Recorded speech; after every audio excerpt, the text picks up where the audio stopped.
Hey guys, welcome to Spittin Image podcast, baby.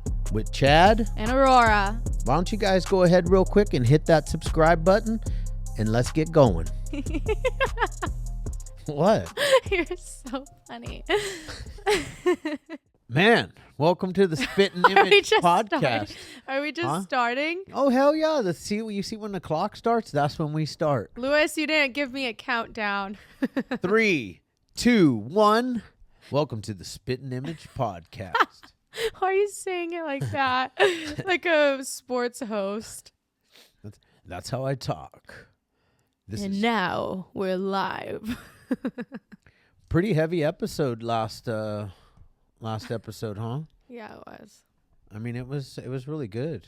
It We're was. we're a little bit late on our. We skipped a week because Aurora went and got something done to her. I got a wild facial. She got one of them blood facials. So I got a vampire facial, but unless you wanted to see my face looking massacred on here, I wasn't about to film. Why not? I filmed. There was blood all over my face. It's fine. And bruises because she Went too deep. No, she injected something under my eyes. So I had bruises. And she put semen sperm. Ew. Wait, semen Semen and sperm are the same thing, guys. She put salmon sperm. Salmon sperm. Salmon semen. Yeah, from was it deep sea salmon? I have no idea where the salmon has come from. But I guess that's the new thing, to put salmon sperm on your face and put needles, build the collagen. Yeah. Well, last week's episode was pretty heavy. I kind of feel like we should keep going, because that was tough, man. And I feel like maybe we can go through the timeline before we go back to our life, since we started talking about Justin. And Justin's the reason why all of these podcasts exist. He's the reason why the Hopeaholics podcast exists. Yeah. And he's the reason why we're sitting here together trying to heal. You know what I'm saying? Yeah. So what happened after?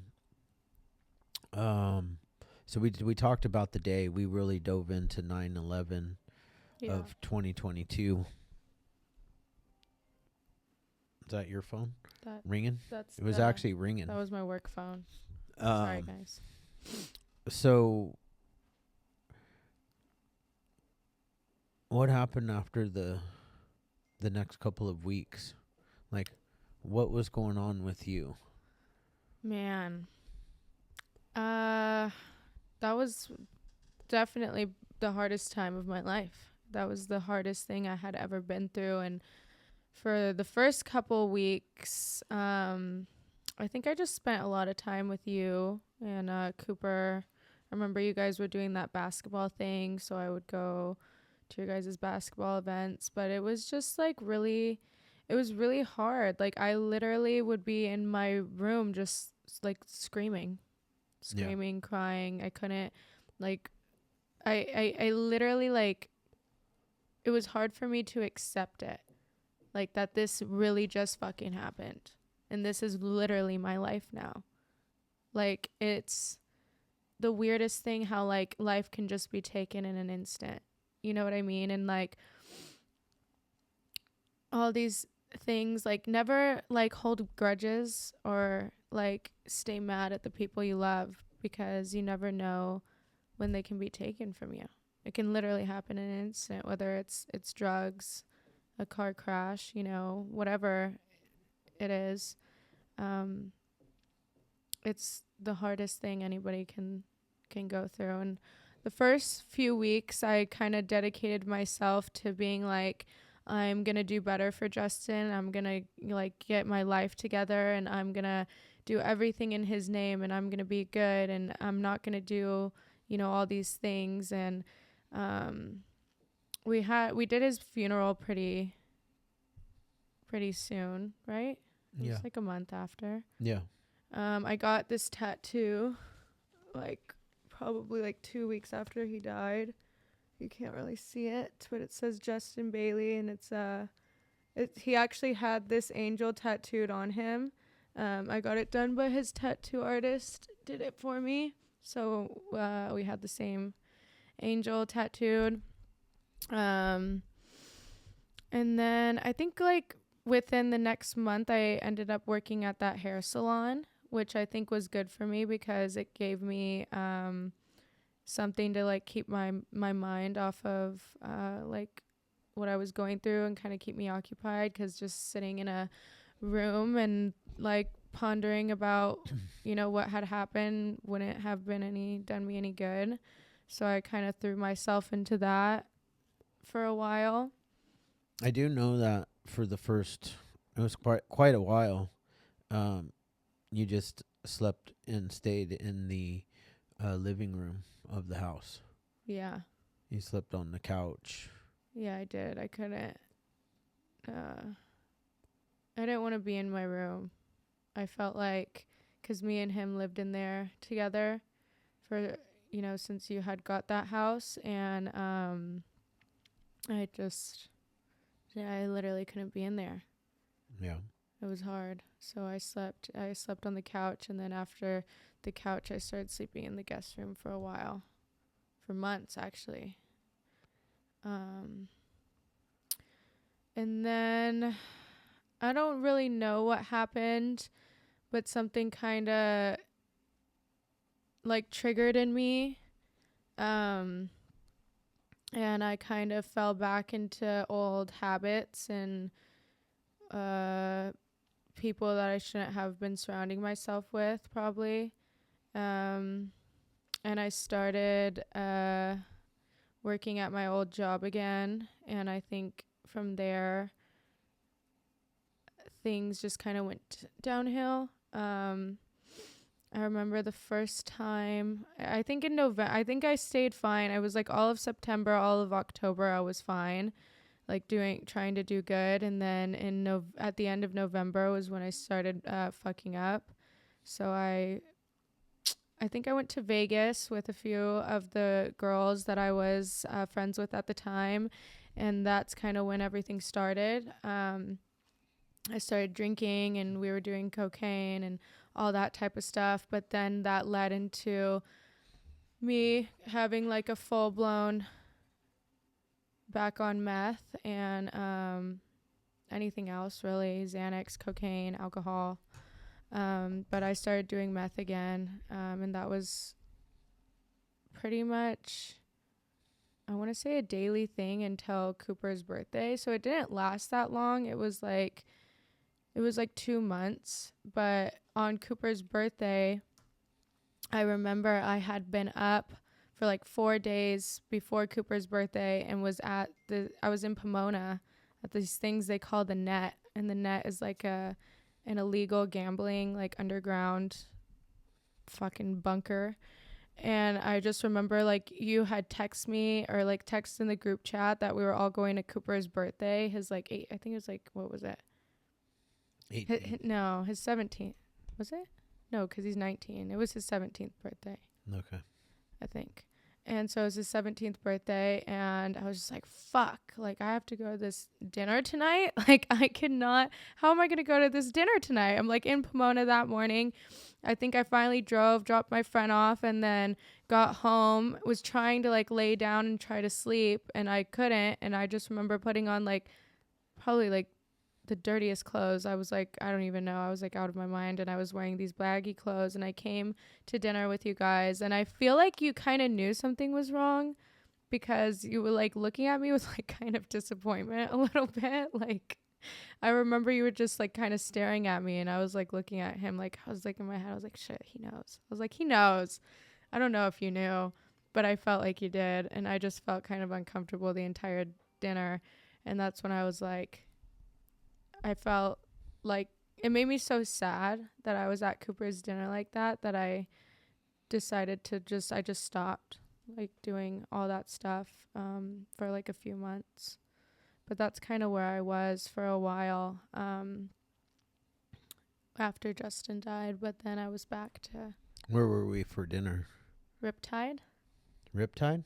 Riptide. Oh. Yeah, I do. I guess I do remember that. The last 2 birthdays of Cooper's, though, we didn't. That's where he always wanted to go, was Riptide. Now we go to the burger place. Islands. Islands. Yeah. Yeah. Yeah, we go to. He loves Islands. Islands is good though. But yeah, he loved that Riptide, Riptide place. I just remember thinking, I do not want to be here right now. It's not good. Yeah, I'm not sure that I don't know what I was thinking. That's for me. That's a long time ago, but so what happened after that? Because eventually you decided to move, but what spawned all of that? Me moving? Yeah. Well, I didn't move until I think it was a year after that. Was it? I know. It wasn't. It was that same year. Sorry, my timeline's messed up too. So it was, okay, wait. Yeah. And then I got my boobs done. That's what it was. I got my boobs done, and that's why I got sober. It's because I was so excited about getting my boobs done that was also another reason why I stayed sober, because I knew I had to stay sober for the surgery. So that happened on March 16th of 2023. And then we ended up going to Italy 2 weeks after that, or 3 weeks. And I don't know, just being in Italy and seeing my cousin and how well he was doing. And I think there was just so much going on with all of us. And I think I just wanted, I thought in a way maybe find myself, I was young and I was let me just move away and figure things out and do life, So I moved to Las Vegas, of all places. And I got my own apartment in Henderson, Nevada. I actually really loved living out there. It was very peaceful. I didn't know anybody out there, but it was the area that I was in was very suburban, and everything you could need was right there. And I don't think, I don't know if there was a particular thing that sparked me to move. I just knew I couldn't afford to live in California, and I wanted to be on my own for once in my life. Yeah. No, I think it was a good idea, a good life-changing event to at some point in life we have to gain our independence, right? Mm-hmm. And I feel like you did that. Mm-hmm. Because I didn't help you with rent. You paid your own rent. Mm-hmm. And you figured it out. Yeah. Was there? What did you get in any trouble out in Vegas? I think I became a pretty gnarly alcoholic in Vegas. But yes and no. I think Vegas is a place where you can drink 24/7. The bars never close. The bars are always open. So living somewhere like that where you can just drink, and I'm the type of person where when I start drinking, I'm probably not going to stop until 11 a.m. the next day. And so that was probably the one reason why Vegas wasn't the best place for me. Because at least if I was drinking in California, the bars are closing at 2 a.m. So if you don't have any more alcohol or whatever, you just, stop drinking unless somebody else has it. So I think that was a bad thing for me to be around. And also I was doing a lot of coke, and my only friends were the bartenders that worked at the bars. Shout out to the Double Down Saloon, because that was the only bar I went to. And it's a very punk rock vibes bar. They have bands play, and it's graffiti everywhere. And but I went there a lot. I remember I met I met some guy that was part of like a biker, like a motorcycle club, and we would go to Laughlin a lot. So he would ride his we would ride on his motorcycle like to Laughlin and go out there. But I feel like I didn't really get into any major trouble. I feel like I've always got into worse trouble in California, for sure. How long were you living out there? Like A year? a little over a year and a few months. Year and a few months, yeah. How did you feel About what? about me living over there or just being away? Um, I worried. I always worry about my kids. That's probably something that you guys probably don't know, but I worry a lot that something's going to happen to you. Um, you weren't asking me for much, so I wasn't like stressing too hard. I knew that. I mean, we had talked about that you drinking and stuff, and Yeah, I think I um, came to you like, I worry about that. I always would worry. I just know that the sober life is the best life. yeah. Like, and I know that when people are drinking and using, um, it's always to uh, mask or kill the pain and hurt that's going on in their lives. Mm-hmm. When we are doing it, um, what I would call obsessively or abusing it, um, and the truth is that we're never gonna get to where we want to go if we continue doing that. Oh, totally.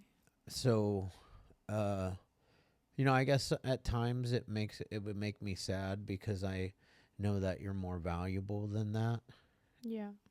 Um, but I also want people. I really have done a lot of internal work on myself, and I let people live their life and I unconditionally love you guys, all of you. Um, and I want you guys to know that I'm available if you need me. Yeah. And that's how I've always tried to parent. I've never been a helicopter parent, or I put you guys in God's hands all the time. And yeah, I just always want the best for all of you. Yeah. Yeah. I think it just I feel like for a long time I don't know. I think from January until I got sober was like the worst time of dealing with Justin's death for me, which is kind of weird cuz that was already like a year and a half Yeah. of him dying. But like that was like the hardest time. I was going through a really fucking hard time in 2024 until I got sober. And like how you said that I'm more valuable than that, I didn't know that at the time. Like, and now I see it. Like now I see it.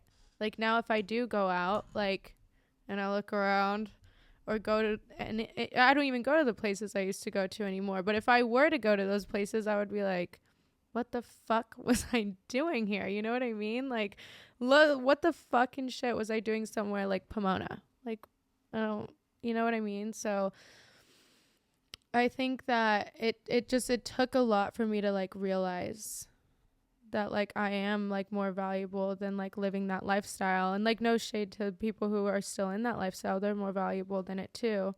But Yeah, and I mean I think the whole point of all of this podcast, everything that we do, any social media that I do, I just want people to know that they're more valuable yeah. than what they think they are. Yeah.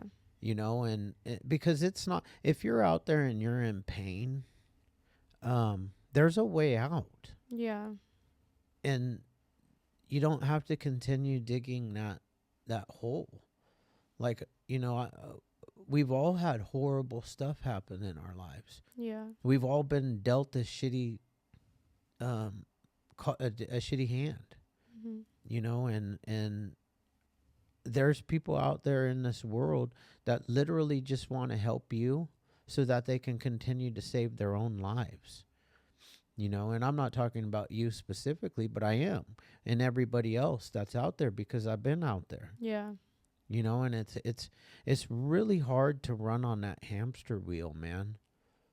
Yeah, it gets really fucking tiring. You know, it like gets dark. It my gets really dark. I have friends that are dead because they never got off the hamster wheel. My good friend Rocco, I just found out he died. What? Hey, you know who texted me last night? Who? Alex. What the fuck? Wait, did he know we were talking? No, Oh. I'm not gonna say his last name again, but What did he say? he's 3 years sober. Oh my god, that's fucking amazing. Yeah. What? He said one of my old employees was hitting him up and asking for help. And I Wow. had already told this girl that I would detox her at one of the treatment centers. So yeah, so That's he so great. Dude, shout out to you, Alex. good job, Alex. I He had said he a was crush on you when I was like 8 years old. That's weird.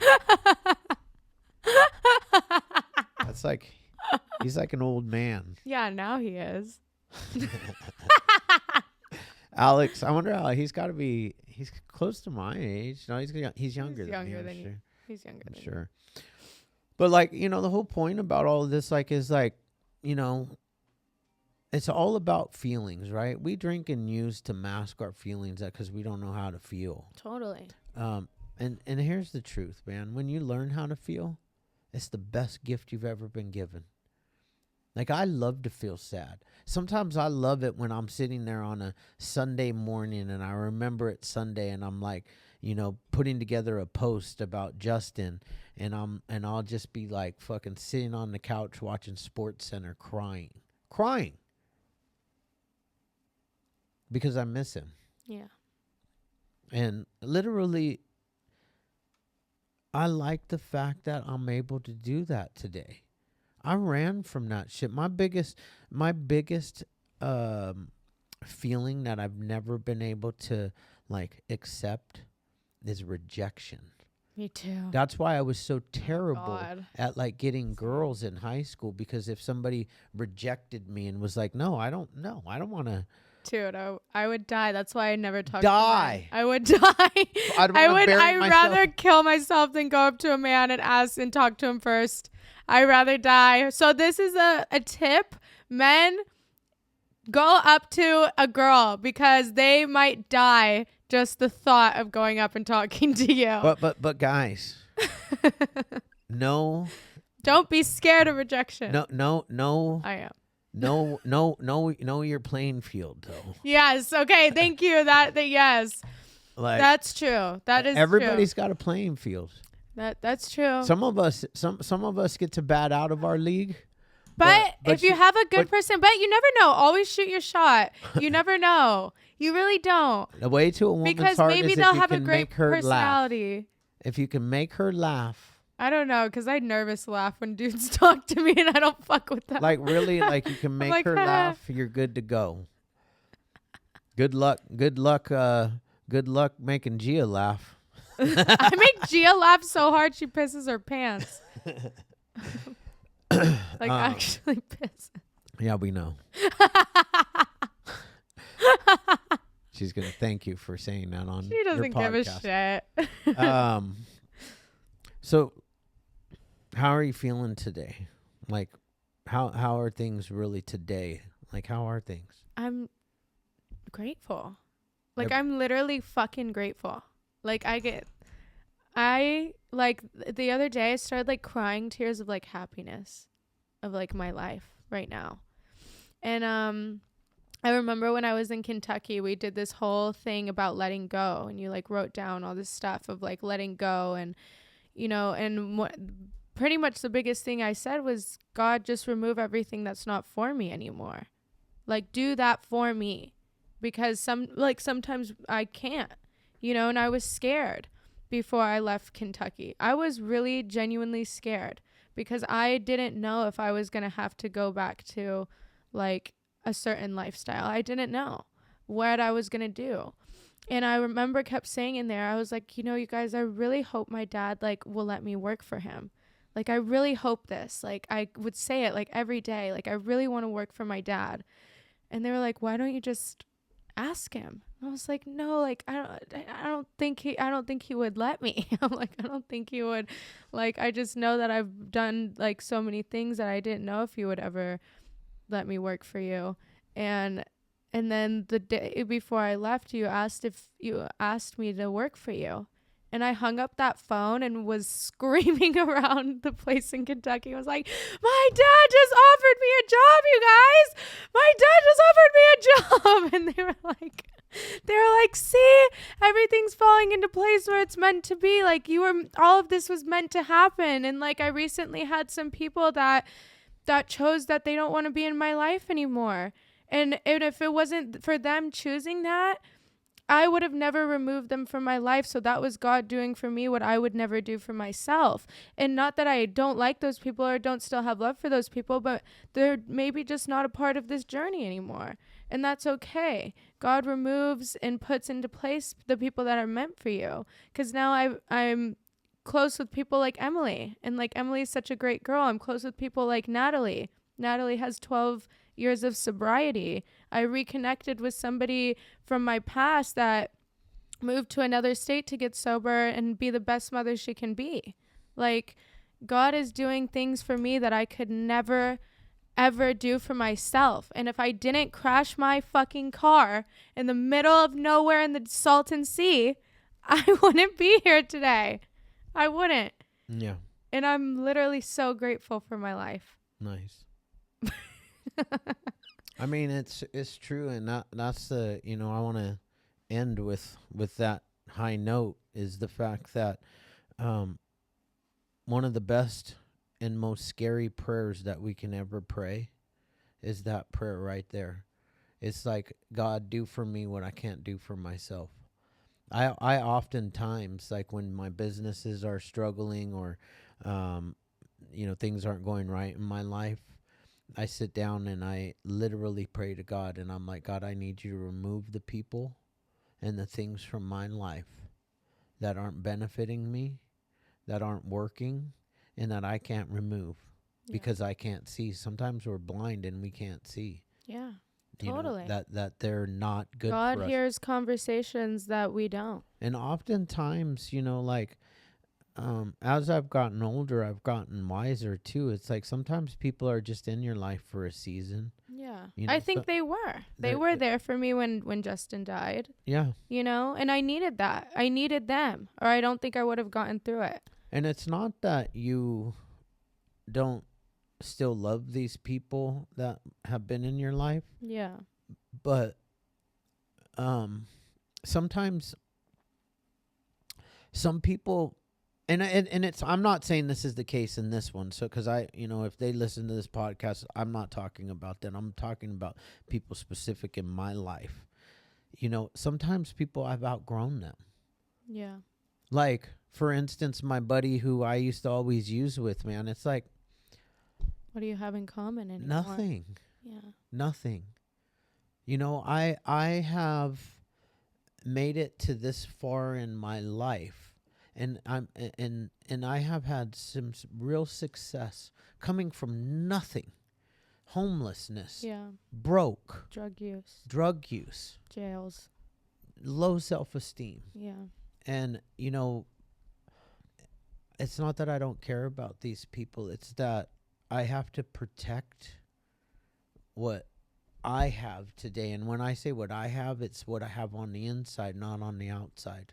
Totally. Not my financial, not the stuff that people might look at and say, peace. Yeah, I've worked hard for it. Yeah. Your freedom from that life. And I can't be what they need anymore. And that's okay. Yeah, that's such a great way to word that. I love that. Because what they, you know, and that's okay. You know, life is okay, and everybody changes. What I see in this podcast, and I always, it's my favorite saying of all times. What happened is, for you, is that the pain became enough. Yeah, it did. You know, the pain became enough that you were willing to do the work to change. And that's my favorite saying: when the pain of remaining the same outweighs the fear of change. So I don't know why we all have such a fear of changing. But it is scary, because sometimes you have to go into a cocoon to become a butterfly, right? You have to go in. Yeah. And we don't know what it feels like for that worm, caterpillar. Say it. No, shut the hell up. All right, dude. watch this one, and we'll end on this word right here. What is that little thing that walks around that turns into a butterfly? Caterpillar. Huh? Caterpillar? She said caterpillar. She doesn't know how to say caterpillar. Funny, right? Fucking Lewis, bro. All right. Guys, see you next episode. See you next week.